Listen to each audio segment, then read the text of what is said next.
नमस्ते, मेरा नाम आयुष है और आज हम आपको उत्तर प्रदेश की राजनीति का एक ऐसा किस्सा सुनाएंगे जो आज भी अपने आप में काफ़ी चर्चित है। ये किस्सा है पंचायत चुनाव से संबंधित, जब पंचायत चुनाव ने एक मुख्यमंत्री की कुर्सी ले ली। कहते हैं राजनीति का ये वही दौर था जब अल्पमत की सरकारें हुआ करती थी। जब तक एक दूसरे के हित सिद्ध होते थे तब तक जन कल्याण के नाम पे सरकारें चलती थी और बाद में ये सरकारें खुद ब खुद गिर जाया करती थी।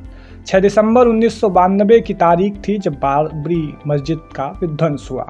भाजपा की कई राज्यों की सरकारों को केंद्र सरकार ने बर्खास्त कर दिया था।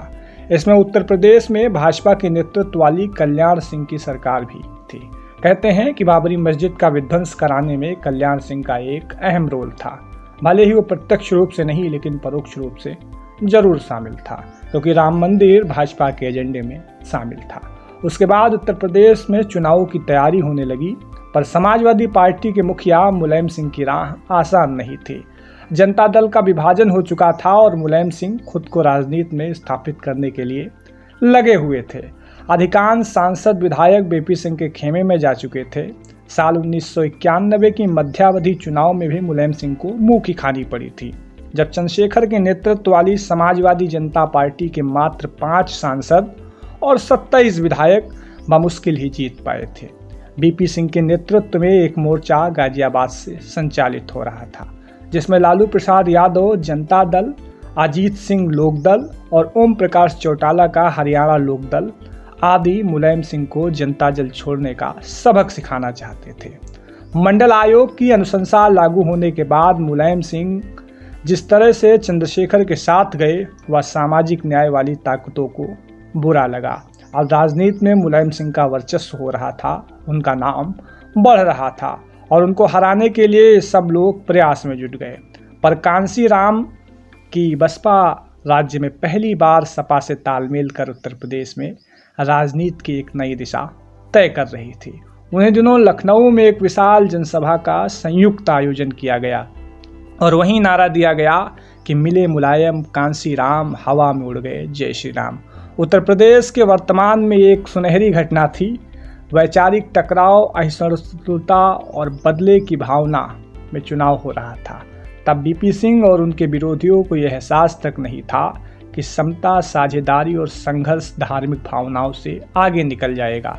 5 दिसंबर 1993 को मुलायम सिंह यादव फिर मुख्यमंत्री बने। हालांकि विधानसभा में उनका बहुमत नहीं था, फिर भी कांशीराम और मायावती की कार्य पद्धति अन्य दलित संगठनों से उग्र थी। वे हर परिवर्तन का अगुवा बनना चाहते थे।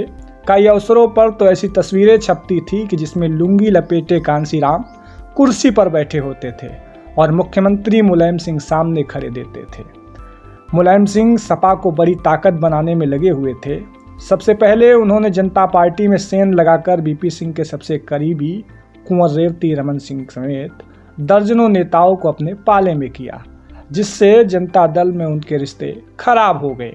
अजीत सिंह पहले से ही उनके विरोधियों में शुमार थे, लिहाजा वो कांग्रेस के साथ मिलकर चक्रव्यूह रचने में लगे रहते थे और भाजपा की नज़र गठजोड़ के अंतर्विरोधों और मुलायम सिंह पर टिकी रहती थी। बसपा कांसीराम के नियंत्रण से बाहर निकलकर अब मायावती के नेतृत्व में सिमट रही थी। मायावती भी उत्तर प्रदेश की राजनीति में एक नया चेहरा जो बढ़ चढ़कर हिस्सा ले रहा था। यह मुलायम सिंह के लिए खतरा था, क्योंकि मायावती की नज़रें अब मुख्यमंत्री पद पर जम चुकी थी।